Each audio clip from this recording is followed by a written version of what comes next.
Hi, everybody. Welcome to another edition of Too Opinionated, where I'm just thrilled to death to be joined today by actor Mike Devine. So welcome, Mike. Well, thank you very much. I appreciate that. Thanks for having me. Yeah, this is, I was, when they sent me your name, said, hey, would you like to talk to this guy? And I was like, oh my gosh, he's on my TV right now. No way, really? Yeah, right now. Well, I want to talk about this, so I'll circle back around. But I loved you on Limitless, and thank you. Your work on The Undoing has just been amazing. So that's been fun. Oh, I appreciate that. So did you finish it? Are you up to date? I am. So we were a few days behind. So I think it ended this past Sunday. So I won't give any spoilers away in case somebody watched it, but what an amazing show.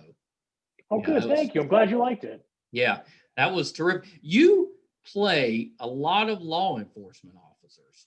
I do. I wonder why. You must have an intimidating look to you. You walk in, they're like, detective.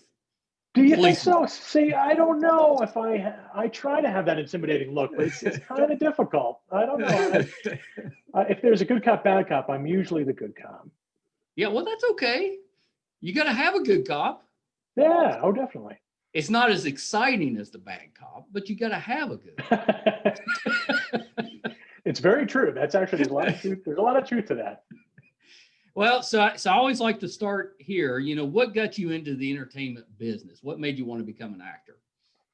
I think there's a traditional trajectory for a lot of actors where you just kind of, it's from your earliest memory. You just think, it's very early, innate, very, it's all these kids that say, I was in the school play. I remember doing my kindergarten school play and then my second grade school play. God, that went all through grammar school, then high school, then college. I went to college. I thought I would have shaken it by then. But no, but actually getting a degree in acting is a fun way to spend 4 years of college. Yeah, that's not bad. So I just kept going, and then that was the trajectory. The advice that I got was just act anywhere that you could. School plays, community theater, you'll find your way. And that was some great advice that I got that I still remember, and that's what I stuck with. And I had a few detours along the way, but I'm 100% focused on acting. Yeah, that's awesome. So what was your kindergarten play? The one that I remember, and it's funny because I just reconnected with her, Jennifer Fortunato and I. This will probably give you the year we're talking, because Grease was huge. I wonder what year that was. That's probably like 77, somewhere in there. Does that sound right? Somewhere around there. Yeah, that has to be around there. I was born in 71.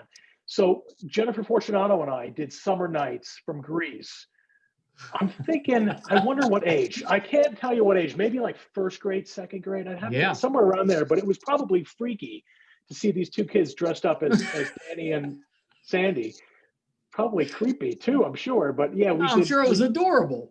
Well, adorable / freaky. But yeah, it was. And it's funny. And she and I, through Facebook, we reconnected, and we've. She's been a champion of my my work, and I say it all goes back to you and I dancing to Summer Nights in whatever grade we were in. It had to be like second or third grade. You have to recreate that. No, I will never. No, I'll get Jennifer though. No, she'd be up for it. I try to do a number of things. I have a few different talents, but dancing is. That's not it, huh? No, I could fake it if I needed to, but like something like that seems very out of character for me right now. But I found myself. Hey, you saw Limitless. Do you remember us doing that Bollywood dance number? Yeah. Do you know how much slack I still get from that? Oh, that's one of those, you just got to get through it. It was funny. The guy that the choreographer was fantastic. And he realized in me that he was dealing with someone who's not a dancer. Yeah. So with dance moves, he would teach me like, okay, in this move, we're turning light bulbs. You're turning light bulbs. So I'm like, I could turn light bulbs. So I got a dance move by he knew how to talk to me. So he got it out of me. Great guy. I wish I remembered his name, but real good guy. Yeah, because I need him. That might help me on those rare occasions. Do you have a dream to be a dancer, or you want to get by the way? No. I want on those rare occasions when I need to dance with my wife. Gotcha. Yeah. I want to not have that, overwhelming fear, to do it. So most guys have it. I need a coach. I need a coach. Me. I'll send you his name when I'll find it. That's right. Well, and you know how that goes. If you're with somebody that's a good dancer, that just makes it worse. Yeah. Oh, absolutely. Yeah, because you can't hide. There's nowhere to hide. Although you just put the spotlight in them and that's what I would do. There you go. There you go. Look over there. So my first and only acting role was in elementary school, Babes in Toyland. I was second mate, which was a much better role than the first mate because you got to actually talk like a pirate. First mate, he was in more scenes, but they didn't get to talk. Second mate was really? Yeah. And it was at that time that I realized that should be my only acting role. So I was done. Well, you never know. I doubt I would have won any awards for my summer nights from Greece. So I kept going. I didn't give up, but I'm sure I needed some. I was definitely not bored. For a brief moment, we were on the same trajectory, and we just split off. Yeah, we chose different paths. Yeah, you're better off for having chosen a different path. So tell me a little bit about the Undoing, because it's such a great cast. How did that role come about? Was that one that you had to? Did you zoom in a tape to get in, or did somebody call you in for an audition? It was still. This was early 2019. So pre-pandemic. It was pre-pandemic. We had no idea what was coming. So it was still very traditional. So my agent just, he'll send me, you have this audition, and then I looked at it and I'm like, oh my God, it's David E. Kelley, it's HBO, it's Nicole Kidman and Hugh Grant. So I kind of freaked out. So I prepared. It was one of the interrogation scenes, so I had to prepare that. And it was pretty traditional. You just go in and it's me and the casting director. Because so much casting was going to be done remotely. Suzanne Beer was, I think, in London at the time. And then, all of the creatives were going to cast based on tape. So it was just me and the casting director. And I read my little scene and then I waited and I kind of gave up on it because, it's psychologically, it's good to walk out and just forget about it. Otherwise, because I'd be waiting by the phone all day, and that's terrible. Some of the best advice I got was just forget about it. That's right. But then, like 3 weeks later, I got a call just checking my availability again, which was good. So I'm like, okay. So now I'm like, just when I'd forgotten about it. But and then it seemed like an eternity, but it's probably only maybe a month. But then I learned that I was the director's choice. Right. So I think another few weeks had passed. So then I'm freaking out again, saying, "Okay, I'm getting close, but now it needs to be approved by." I know there was like all of the producers, even Nicole Kidman. She's an executive producer out of that. So everyone, people at HBO, and so it needed a lot of approvals. And I think one firm no, and I'm thinking. So I wasn't. I wasn't getting too excited until then I finally got the phone call, and then I was on set like a week after that. It was at that point it was slow, and then it happened fast. Yeah, that's awesome. That has to feel good too, because those are some heavy hitters. It really was. I remember losing sleep, thinking, my God, this could be a life changer if I do get it. And it's also because it's such a good role, and it was. I knew, having read just the scenes I'd gotten, and I think by that point I had read the book. Because I really wanted to know. I read because it helped me prepare. I skimmed to the scene for my audition. I wanted to kind of at least read up to that point in the book.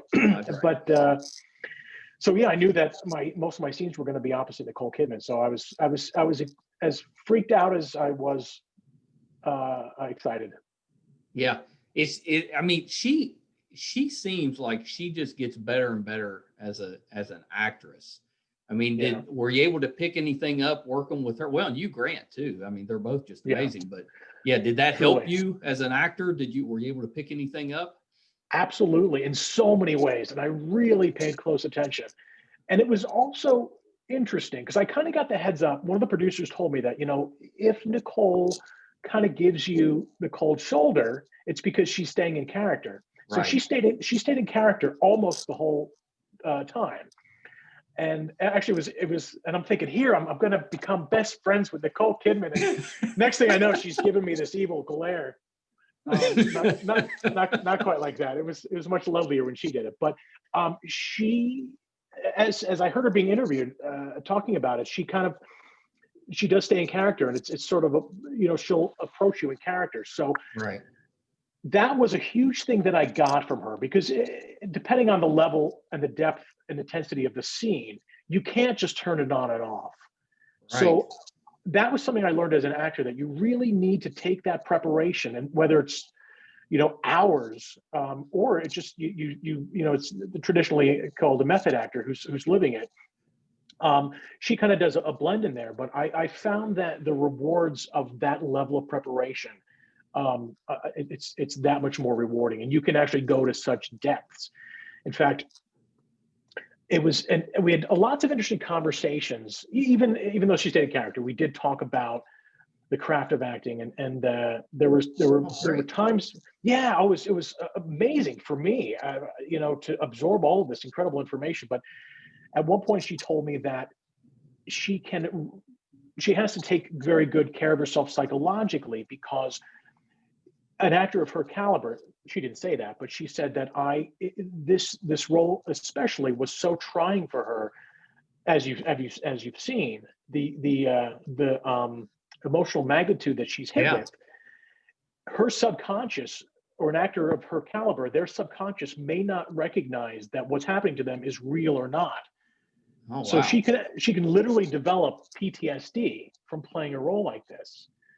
And I thought that was fascinating, and how, she has to do a lot of self-care. She said, her running, and she would get massages, but just to on the weekends from shooting, just to brush this all off. Or, you could do some severe trauma.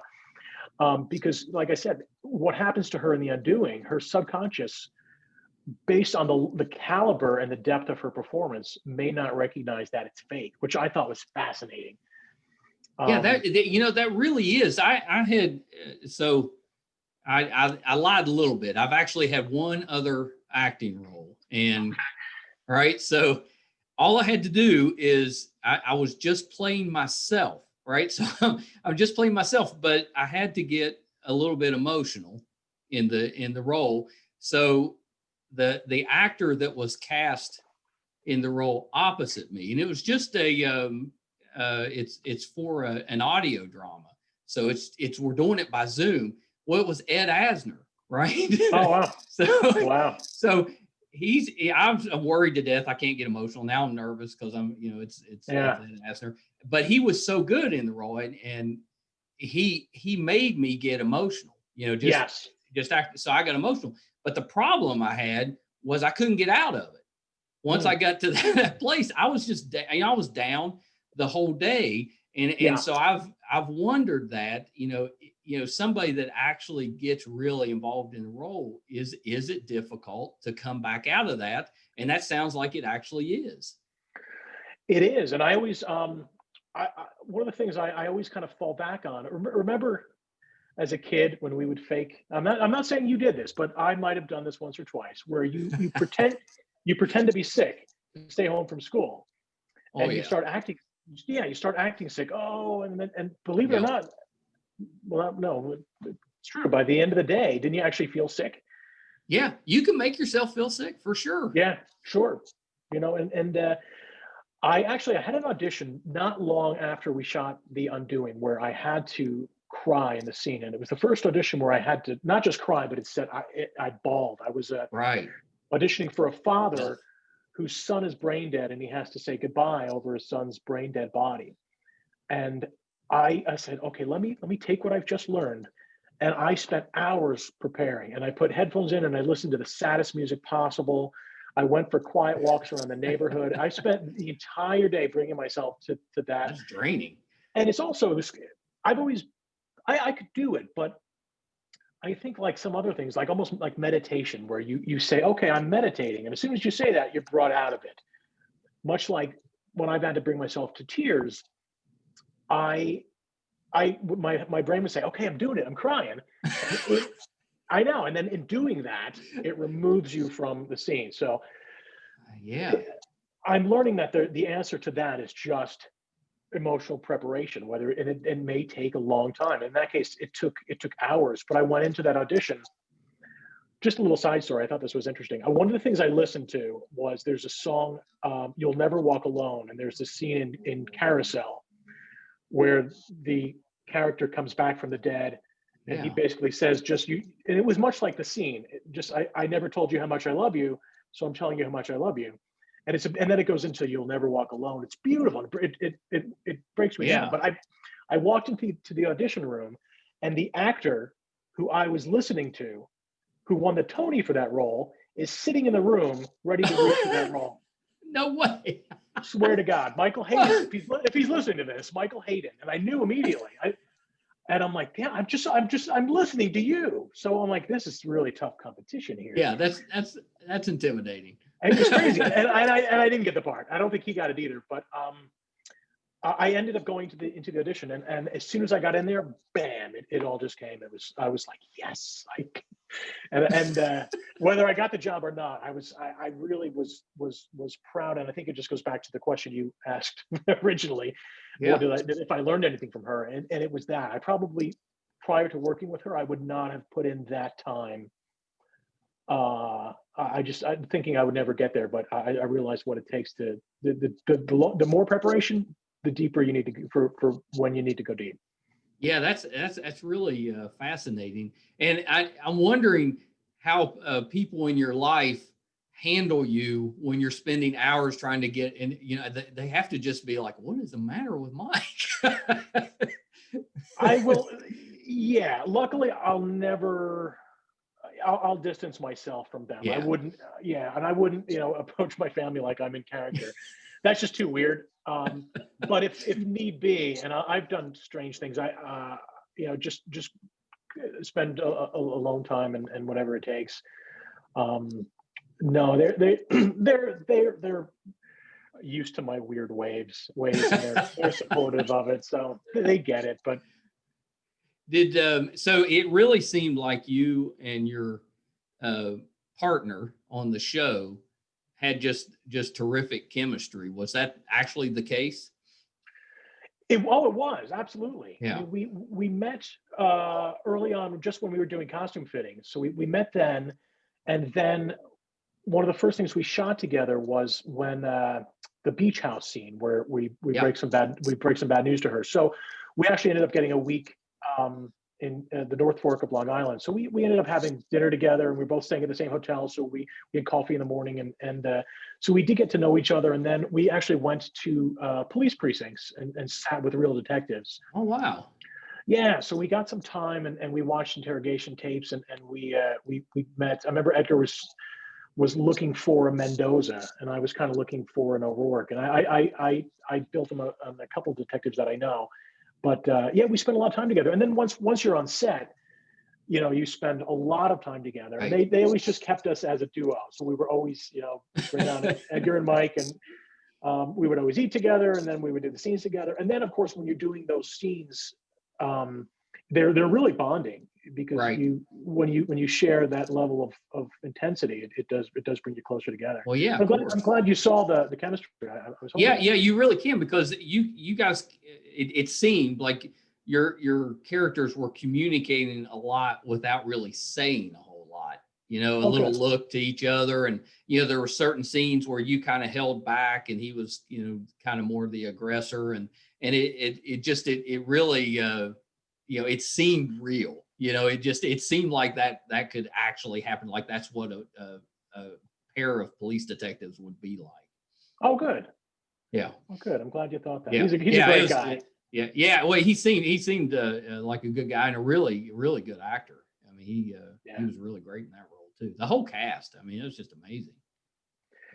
I felt like I'm sitting there going, how am I here? What is this all about? You belong there. It was nice because one of the first things we shot were the courtroom scenes. We went right to the courtroom. So I didn't have much to do in court, if anything, but I got to sit and watch, and I just watched this amazing show. And I was just to see these actors, and it was just one after the next. And this is it was a great way for me to ease into the show because I just sat and watched. Yeah. It was intimidating, but incredible to watch. I mean, Noma Gummiswaney, who played the defense attorney, Haley. Yeah. And then Sophie, the other attorney. And then one by one, they all testified. And it was just, for me to watch, what a show. Then I eventually had to do a little work myself, but just to watch, it was. Yeah, I think that would help me if I got to kind of ease into it. I think it helped me. And then we actually, in the midst of that, we shot one quick scene, but we did, it was all courtroom for 2 weeks. And then we just did, like I said, we did we snuck up to the North Fork alumni. I'm just trying to get the schedule in my head, but we snuck up to the North Fork. So I did kind of ease my way into it. Yeah, that's really great. I've always been just a huge fan of David E. Kelley.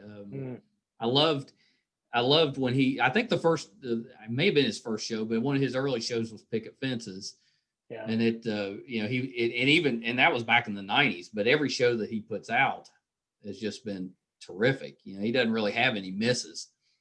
He's really strong. He knows his stuff. Yeah. Yeah. It's pretty great. I wanted to ask you, I want to make sure I get it right. Did I see you in, let's see, trying to think. It was Orange is the New Black. Did you have a little role in that? Yeah, just a small role. Just one episode. I played I guess a security guard at the. Yeah, you were like a guard or something. I wasn't sure that was you, but then I was trying to, I was doing my prep and I was kind of thinking back on what I'd seen you, and I was like, I'm pretty sure that was you were in that. Yeah, a little physical altercation with Mike Birbiglia, who's a fun guy, and yeah, that was a ton of fun actually. Yeah. Well, that was a good show, and it was on for a while. It was a really good show. I read for a few different parts, but eventually I landed that one. Yeah. Well, and then you played Sal in The Marvelous Miss Maisel. Right. That was fun. Enjoyed you in that one. How'd that one come about? Also through an audition. Yeah. A little more traditional. And in fact, it was really cool. It was just, I think I read for like 6 or 7, 8 different parts for that over the course of a couple of years. Yeah. Starting with the first episode, I was up for a role in the pilot, and then I was up for, remember the first cop? The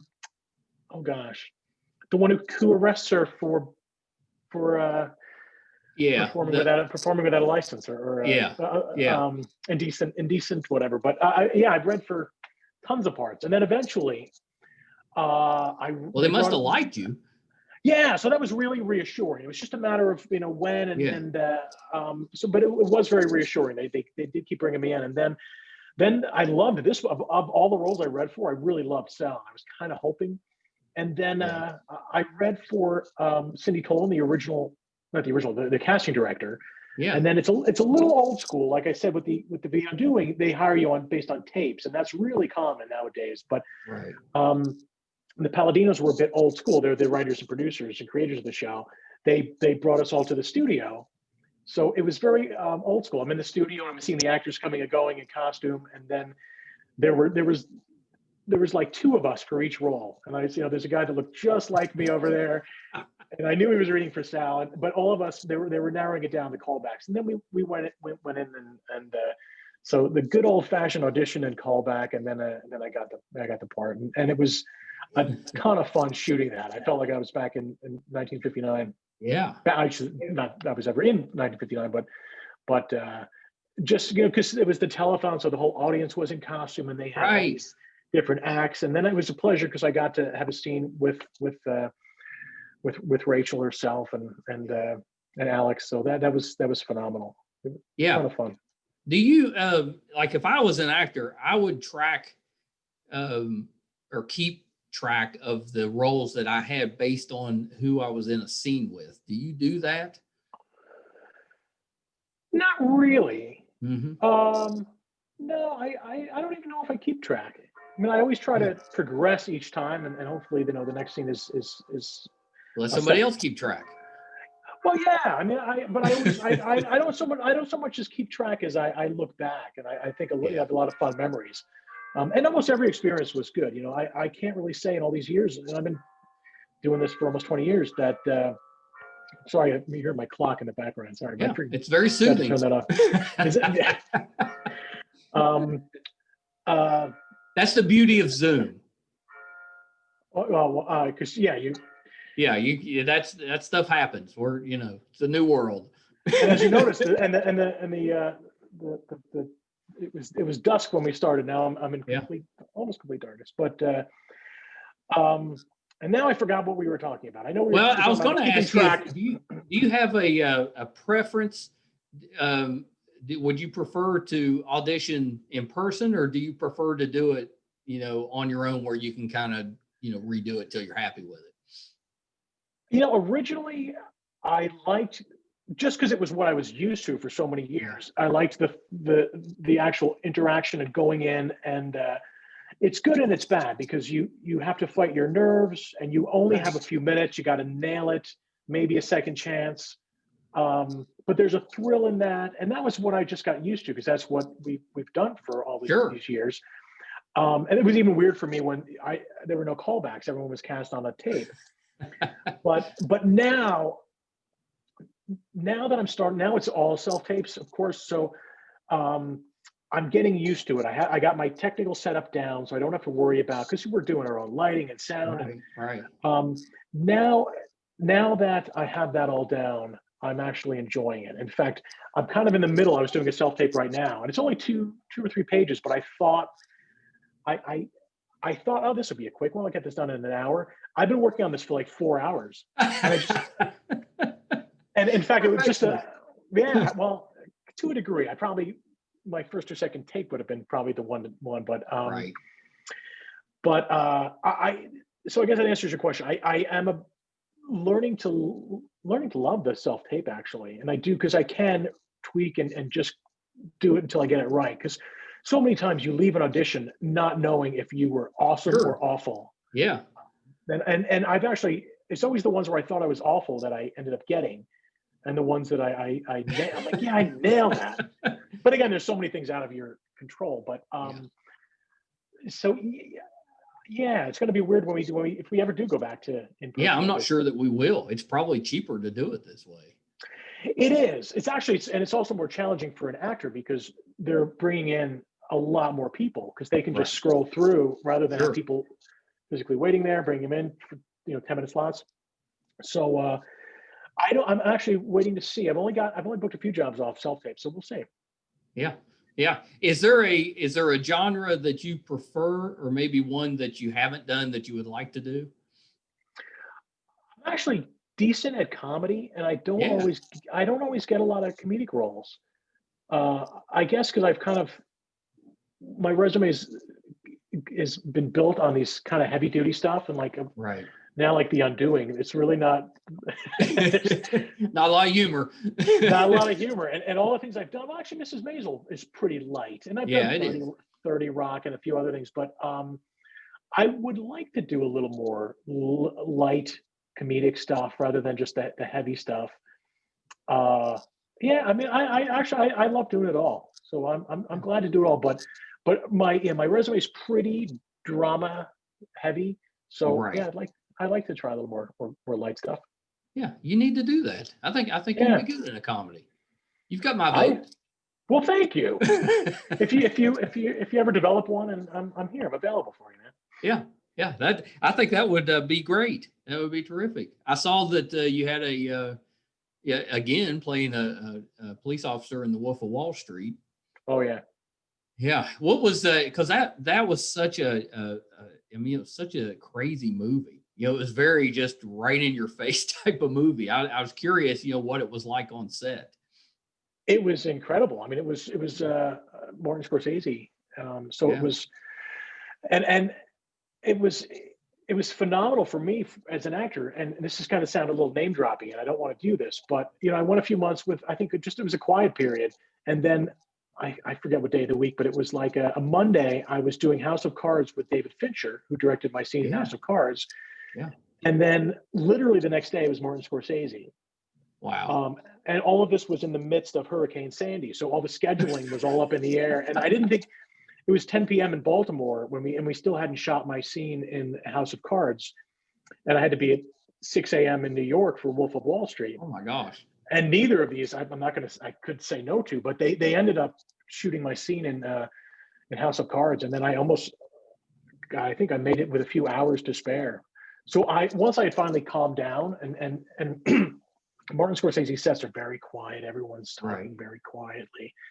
But it was cool. And it was a ton of improv. What you saw was really just a snippet of what we shot. And I was kind of hoping, I was kind of hoping that it was already 3 hours long. So, but there was when we tried a bunch of different ways. Originally we came in and it was some of his friends were on the couch and the butler's bloody.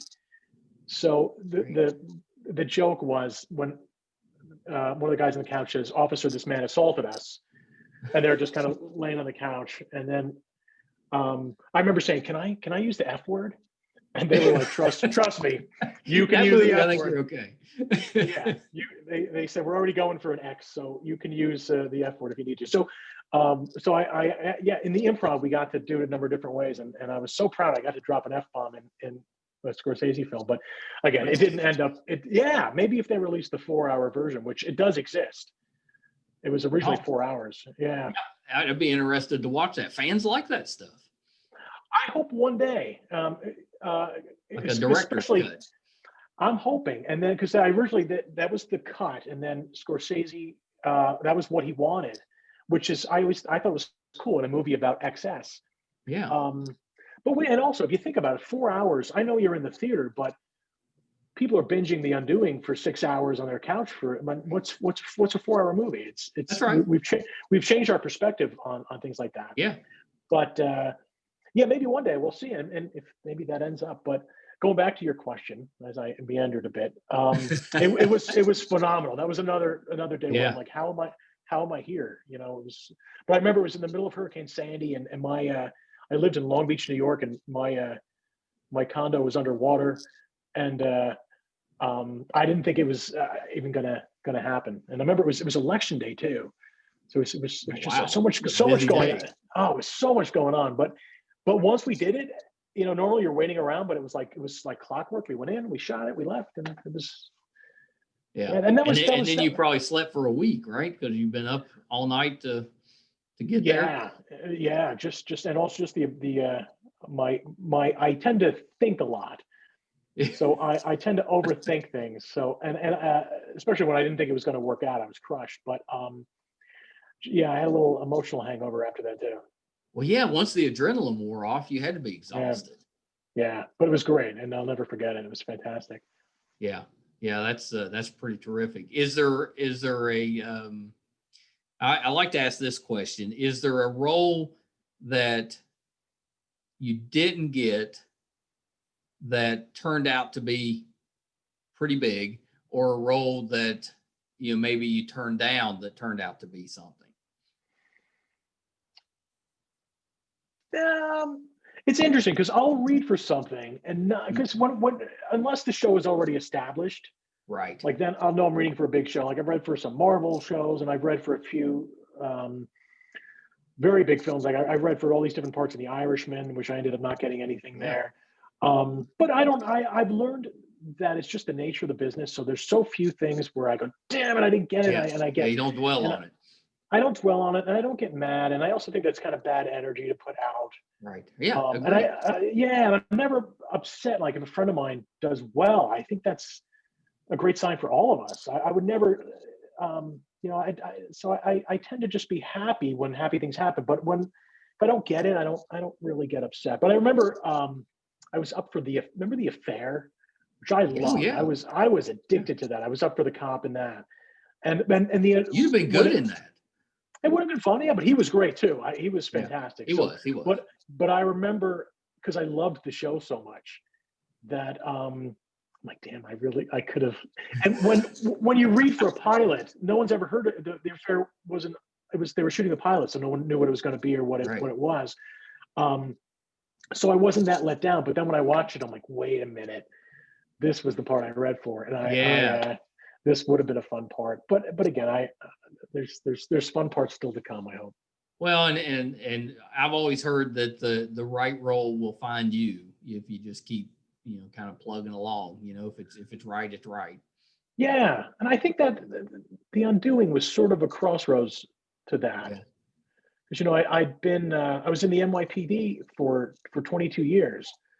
Oh no, I didn't know that. Well, that would explain why you get to play so many police officers. It does. Law enforcement. Yeah, and I'd done 12 years in the detective bureau, and so since I was playing a detective, yeah, I really thought that was finally, and it was a show about finding the truth. Right. So I felt that The Undoing was sort of like the crossroads for me. I just retired a few months ago, so that was sort of the culmination where I was doing both at the same time. So it really was sort of I think that's where I think a lot of roads just brought me to that. So I feel very, I don't know. How in the world did you find time to do both of those? That's amazing. It was tricky. And going back to like Wolf of Wall Street, not only was my home was underwater, but then I couldn't get a day off from work, and I was literally out. New York City had no traffic lights, so I was a sergeant out directing traffic because every cop had to be out directing traffic because there was a blackout, so there were no street lights. So here I'm directing traffic, saying I got to do Wolf of Wall Street on Monday or Tuesday, and then I had to I couldn't get it and I couldn't get a day off. So a lot of those challenges were that's amazing. How were your fellow officers? How did they take your acting career? They were great. I mean, they were always supportive. I mean, they bust chops a lot. As I'm hearing about it now, apparently, and I was dreading it, but in The Undoing, I do a little bit of running at the end, and I keep getting texts. My favorite part was seeing you run across that bridge. Like, do you always, how much I'm getting from, and it's all from cops. That's hilarious. Apparently my running technique, I don't know, maybe I run, I like a weirdo, I don't know, but I'm getting great show, but what was with that running? I don't know. So the point is, they can bust chops, but and especially like that Bollywood dance number. I heard it a lot during that. Yeah, that was kind of the one I was thinking of. Yeah, and actually, I worked. I was in the chief of detective's office, and then the number two there, the 2-star chief was very funny, and he would just look at me and he said, I forgot what I was going to tell you because I just thinking about you doing the Bollywood dance number, and like I'll go back and he'll go back and watch it. If his day needs a little pick me up, he'll go watch that. That's a good friend. Yeah, and from what I understand, every now and then he'll still just go back and watch me. I'm Bollywood surprised they weren't throwing that up on the TV screens when you came into work. No, but I got. They're all very good at good meaning like bad Photoshop is good Photoshop. So yeah, my face would show up in different places, and I just yesterday I'm getting a text, and they even said they were going to do a little a GIF of me running, but they decided not. Yeah, I was like, oh, thanks. You'd have to love that. Who doesn't want to be a GIF? Yeah, but from your friends that are cops, no. But up to and including yesterday, I'm still getting my face on everything imaginable. So, but all in good fun. They actually are very creative, but very supportive too. I've gotten some really nice notes from my fellow cops. Oh, that's terrific. Well, sir, this has been terrific, and thank you for taking a little bit of time with me. Before I let you go, though, is there? I know it's been a strange year, but do you have anything upcoming that we can kind of keep an eye out for you in? I'm also I work in music as well, and that's the whole other conversation. But I just completed my second album, so I've been way. Yeah, I've been working on that. So that is finally coming to an end. And then I have a small part in Amy Adams movie coming out. What's your genre for music? It's a weird like classical crossover meets Celtic kind of Broadway. Gosh, I got to look this up. It's a little crazy, but yeah, and it's a very hard genre to define. It's sort of like a Celtic Josh Groban comes to Broadway. Well, who wouldn't love that? I do. Yeah. I record music that I like, and hopefully somebody out there might. Oh yeah. Like as well. You got to come. We got to do a whole nother interview just on the music. Sure. Well, I think I was actually going to release it around the same time as The Undoing, but I didn't want to do too much, so I'm waiting till the spring or spring summer to release it. So we'll talk again. Yeah, we have to. You gotta come on and sing a few bars. Lisa. You got it. Well, that's terrific. I didn't know that, but I love it. Yeah. So where can we find you on social media, and do you have clips of some of your songs? Yeah, actually, my music's on iTunes. All right. And Spotify and Amazon. My first album, it's old now. It's 2011. It's called Songs of Valor and Hope. I used to be the ceremonial guy for the NYPD, so I would sing at all their ceremonies. So yeah. I took a lot of the songs that I would sing at those ceremonies, and I put them on an album. So that's the basis of the first album. So that's terrific. Thank you. Songs of Valor and Hope is on iTunes and Spotify, and then I have 2 singles from the next album, both songs from Lord of the Rings. One is called May It Be, and then Into the West. So those are going to be those are out now. They're singles. Well, now I'm in. I don't know if you can tell, but I'm a little nerdy. So excellent. No, I like nerds. I'm a nerd. Yeah. Oh, I'm in. Yeah. I'll look that. And that's And I got to get the first album because I know my mother will love that. She'll absolutely love that. I'll get that. It's an album that mothers love. I do get that a lot. My mother loved. It's Josh Groban's audience, which is mostly mothers. That's right. Nothing wrong with that. No. That's a good audience. Mothers and me and you apparently. Yeah.